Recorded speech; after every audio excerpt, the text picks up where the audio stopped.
chegam. Você quer saber mais uma coisa, Vinícius, telespectadores? São 6 horas e 59 minutos. É isso que dá margem ao desenvolvimento da marginalidade, da criminalidade. Por exemplo, transporte clandestino. Vão fazer a festa, sabe? Ontem mesmo foi anunciada uma operação da Transalvador em relação às pessoas que atuam com o transporte clandestino. Mas se está faltando o transporte legal, o transporte tradicional, o que é que dá margem ao surgimento do que está fora da lei? Exatamente essa brecha aí. É mais um aspecto que deve ser levado em conta. Isso acontece em todos os setores. O setor da droga, enfim, todos os segmentos da criminalidade que a gente tem conhecimento, a gente sabe que se falha o lado do Estado, se falha o lado legal, onde falta autoridade, vem a bandalheira. Onde falta a condição de ser mais rigoroso, sabe? Na fiscalização e até mesmo em alguma maneira de acabar com esse tipo de coisa, certamente a marginalidade fica aí com o espaço livre, não é, Vinícius? Diga, Vinícius. Exatamente, Daniela. Você fala aí sobre a questão do transporte clandestino. Nas imagens do nosso cinegrafismo, vocês estão vendo aí esse caminhão que está aparecendo aí, é porque o sinal está fechado nesse momento. Atrás desse caminhão, por exemplo, Daniela, tem um ônibus, uma van que está fazendo esse tipo de transporte. Ela já parou ali no ponto de ônibus, a sinaleira vai abrir agora, a gente está flagrando aí ao vivo, a gente vai flagrar ao vivo aí, ela fazendo esse tipo de transporte, ela está parando ali. Já assim como essa van, outros veículos já passaram aqui, circulando, levando as pessoas aí, ó, são veículos que não têm nenhuma regularidade, não são regularizados junto ao sistema de transporte público, junto à prefeitura, e aproveitam essa paralisação aí para fazer esse tipo de transporte. Mas a gente alerta também, Daniela, aos usuários, que mesmo com essa paralisação, evitem aí pegar esse tipo de transporte, porque acaba sendo um risco para quem utiliza. Em caso de acidente, por exemplo, o usuário não tem nenhum tipo de cobertura. E a gente também não sabe até onde esses motoristas, esses cobradores foram treinados, capacitados para esse tipo de serviço. Então a gente pede um pouco mais de cautela. A gente sabe, é difícil, é complicado, você que acorda cedo, sai de casa, mas a gente pede aí um pouco de cautela. O patrão vai saber que o problema está aí no transporte público. Então a gente pede que você tenha um pouco mais de calma e aguarde a normalidade, o retorno da normalidade dos trânsitos em Salvador, que estão paralisados aí por conta de uma manifestação do sindicato dos rodoviários. A gente vê aqui, Daniela, toda hora passando aí veículos, fazendo o transporte clandestino aqui nessa região onde estamos na ligação Iguatemi Paralela. Com certeza, 7 horas, 2 minutos, na imagem do helicóptero ali no quadradinho de cima, aí, a aglomeração dos trabalhadores nas portas das garagens da empresa central. Nas portas das garagens, eu queria saber se o sindicato não tem medo que a população se volte contra eles, não é? Porque isso é uma situação muito difícil, penaliza o trabalhador. Penaliza o trabalhador. Por que acham que penalizando o trabalhador, as empresas de transporte vão oferecer algum tipo de reajuste? Se um movimento parecido com esse não funcionou no ano passado, por que funcionaria esse ano? A gente fica aqui se perguntando e a gente fica aqui estarrecido, perplexo, sabe? Eu recebo e-mails de pessoas que dizem: não aguento mais andar de ônibus em Salvador. Não aguento mais. O ônibus tem barata, o ônibus tem goteira, o ônibus vive lotado, o ônibus faz um roteiro de 2 horas para ir e para voltar. O ônibus não oferece nenhum conforto e ainda por cima oferece paralisação. Que situação é essa que a gente tem que viver aqui? Repito, o movimento do trabalhador é legítimo? Está previsto na lei do trabalhador? Está. Mas também está prevista na Constituição, está previsto o direito de ir e vir. Que se perde. O valor previsto na Constituição brasileira se perde quando os simples mortais, os trabalhadores, os que mais precisam, são impedidos de chegar ao trabalho, de chegar na escola, enfim. Daqui a pouquinho a gente volta com mais informações, que isso aí é assunto para mais de metro, você está me entendendo? São 7 horas, 3 minutos, agora eu quero falar de coisas boas. Que tal parar de pagar aluguel e pagar uma parcela do financiamento para você ter a sua casa própria? Eu fiz isso. Não, chega de pagar aluguel, que nada. Paga aluguel um dia, no outro dia seguinte está devendo. Então que tal fazer, através do 7º Feirão da Caixa, uma pesquisa? Quem sabe sua casa não está lá. Vem aqui, por favor, senhor Aristóteles Menezes, superintendente regional da Caixa em Salvador. Muito bom dia, bem-vindo, obrigada. Sente aqui, por favor, por vir aqui no nosso programa trazer essas boas novas. Tem tanta gente, o sonho do brasileiro é a casa própria, que na verdade não pode ser considerado mais um sonho, mas uma possibilidade de realidade através do feirão, né? Quem é que pode participar desse feirão, senhor Aristóteles? Bom dia. Bom dia. Bom dia. É uma possibilidade real. O 7º feirão da Casa Própria já é um sucesso.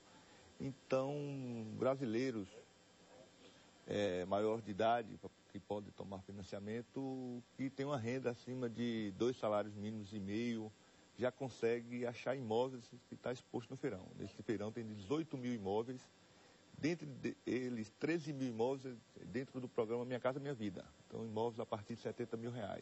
Acontece onde, de quando a quando? No Centro de Convenções, a partir de hoje, às 10 horas, hoje de 10 às 21, sábado de 10 às 21 e domingo de 10 às 18 horas. O que é que as pessoas devem levar como documentação? Porque vocês fazem uma simulação, não é assim? Não, nós aprovamos uma carta de crédito lá também. Essa carta de crédito tem validade de 6 meses, 180 dias. Se a pessoa não conseguir comprar o imóvel lá, ela fica com essa carta de crédito procurando outra oportunidade durante 6 meses. Então, se as pessoas levarem sua documentação básica, carteira de identidade, CPF e comprovante de renda, que pode ser Prolabore, um documento oficial do contador para os autônomos e os contra-cheques, nós aprovamos o crédito lá na hora. O que nós fazemos no feirão é o que nós fazemos diariamente nas nossas agências. A vantagem é esse horário especial que vai até às 20 horas e o final de semana, porque geralmente quem vai comprar imóvel está trabalhando, não tem tempo de ir no banco e não tem tempo de percorrer todas as construtoras e todas as imobiliárias. Então a grande vantagem do feirão é isso lá, vai estar 60 construtoras expondo seus produtos lá num período e num horário diferenciado para as pessoas. Esses feirões que vocês fazem é a 7ª edição, são verdadeiros sucessos, né? Porque as pessoas procuram e às vezes pensam assim, que nada, acho que eu não tenho dinheiro suficiente. E chegando lá se surpreendem, porque conseguem fazer da casa própria uma realidade, não é, senhor Aristóteles? Na verdade, a economia estabilizada permitiu isso, que as pessoas realizem esses sonhos.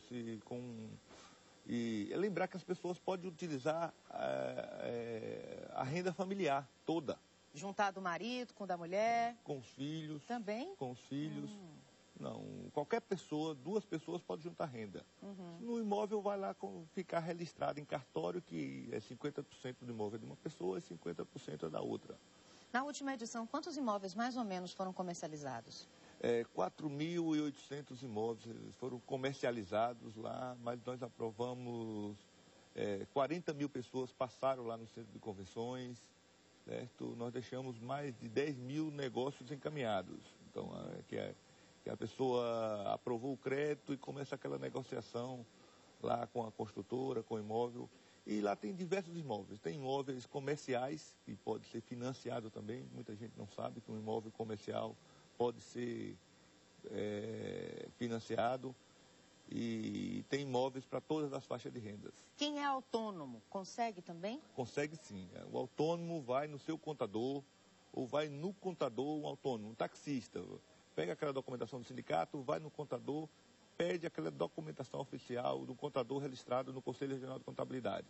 Quem tem restrição no SPC Serasa, tem que resolver antes o problema? Não para todos, mas tem uma categoria que pode, mesmo com restrição no SPC Serasa, que são os policiais militares, policial civil, os agentes penitenciários, que eles entram no programa do PRONASSE. Que interessante! Então, essa categoria, mesmo com restrições cadastrais, ele pode tomar o financiamento. Que bacana, né? Então são funcionários públicos que precisam, e esses então policiais militares, agentes penitenciários, são os que labutam mesmo com situações muito difíceis, eles têm essa possibilidade. O Programa Nacional de Segurança, que tem uma parcela que paga uma parte da prestação para eles, ou paga a universidade, paga curso. Então, dentro desse programa que ele é abrangente, para essa categoria, permite também que faça financiamentos habitacionais, mesmo com restrição. Dona Alice, acabou de ligar, um beijo, Dona Alice, para a senhora, perguntando se tem que dar alguma entrada, se tem que dar algum dinheiro na hora. Olha, a negociação é com as construtoras ou com a imobiliária. Agora, a Caixa, dentro do programa Minha Casa Minha Vida, nós financiamos até 100% do valor do imóvel. E tem que colocar o FGTS, quem quiser pode? Pode sim, pode usar o FGTS para amortizar a dívida, para pagar parte das prestações, e se o FGTS permitir que tem valor suficiente, pode comprar só com FGTS também. O Minha Casa Minha Vida também está incluso nesse feirão? Também. 13 mil imóveis. 70% dos imóveis expostos lá, o mercado se direcionou. Essa classe média que chegou aí forte, realmente quem onde está o maior déficit e onde tem a maior demanda. Então o mercado se direcionou. Então, nesse feirão, pela primeira vez, 70% dos imóveis está dentro do programa Minha Casa Minha Vida. Significa que são imóveis com valor máximo de R$150 mil aqui em Salvador e 130 mil na região metropolitana, que tem imóveis também expostos para Camaçari, para Lauro de Freitas, bastante. E eu posso dar o meu depoimento para você, telespectador? Eu fiz assim, busquei na Caixa todas as informações, financiei meu imóvel e parei de pagar aluguel. Faça a sua parte, é bom, é um dinheiro que a gente sabe, a gente gasta aluguel, você paga um dia, no outro dia está devendo. Então, que tal pagar logo uma prestação de um financiamento ou coisa que o valha? Vá procurar informação, tente, o negócio é tentar. Não é verdade, senhor Aristóteles? Então, vai até quando mesmo o feirão, mais uma vez? O feirão até domingo às 18 horas no Centro de Convenções. Esperando por você, é de graça para participar, entrar, dar uma olhada, né? Sem problema nenhum. E uma grande oportunidade porque o mercado imobiliário, o seu imóvel está investindo. Eu acho que o seu imóvel hoje é muito mais valorizado do que quando você comprou. Com certeza, então, cresceu. Você está diminuindo a sua dívida e o imóvel está sendo valorizado. É uma grande oportunidade diferente do aluguel. Pois é, e o que valoriza mesmo é a consciência da pessoa ficar mais tranquila, valoriza a nossa paciência, a nossa calma. Obrigada, viu? Obrigada, bom trabalho. Bom abraço para todos vocês da Caixa Econômica Federal que oferece esse trabalho tão interessante. Agora sim, um motorista, mais um caso relacionado a container, minha gente. O que está acontecendo? Um motorista morreu esmagado por um container ontem, no bairro do Lobato, aqui em Salvador. Um senhor de 60 anos, segundo os colegas, um senhor experiente, foi fazer uma manobra, parece que foi uma manobra errada. E aí o container caiu em cima da cabine do caminhão, sobre a cabine. O motorista morreu na hora. As imagens são de um cinegrafista amador e mostram a retirada do container, trabalho do Corpo de Bombeiros, dramático isso aí, viu? O resgate do corpo do motorista, de 60 anos, funcionário de uma transportadora, ficou preso embaixo desse container de 24 toneladas. Seu José Santos era considerado pelos colegas um motorista experiente, trabalhava nessa empresa de transporte que presta serviço para uma fábrica. Os policiais militares, os bombeiros foram até a empresa especializada em óleo de mamona prestar socorro, mas quando chegaram já não tinha muito o que fazer, não. Um inquérito foi aberto pela Polícia Civil para esclarecer as causas desse acidente. Nossa equipe de reportagem também entrou em contato com a direção da fábrica, mas não foi atendida. Então a gente ainda não tem detalhes. O que chama muito a atenção é o número de acidentes que aconteceram essa semana, relacionados a containers. Vocês viram aqui ontem um flagrante e ontem à tarde aconteceu isso aí. O pior, uma tragédia com um trabalhador morto aos 60 anos. O Corpo de Bombeiros conversou com nossa equipe. Vamos ouvir. Ele tinha terminado de fazer a operação de carga de um container de cerca de 24 toneladas. Após essa operação, ele foi fazer uma manobra, inclusive, ele colocou o veículo em L, certo? Segundo até o pessoal, uma manobra um tanto quanto questionável da parte dele, mas eu não vou fazer juízo de valor. E o container, ele ficou num ângulo que o peso do container terminou partindo as braçadeiras que seguram o container, e o container esmagou a carroceria do caminhão, com o motorista dentro. O motorista sofreu esmagamento, afundamento do crânio e teve morte instantânea. Quanto à questão de responsabilidade ou não das circunstâncias, só mesmo a perícia que vai poder fazer a avaliação criteriosa de como foi,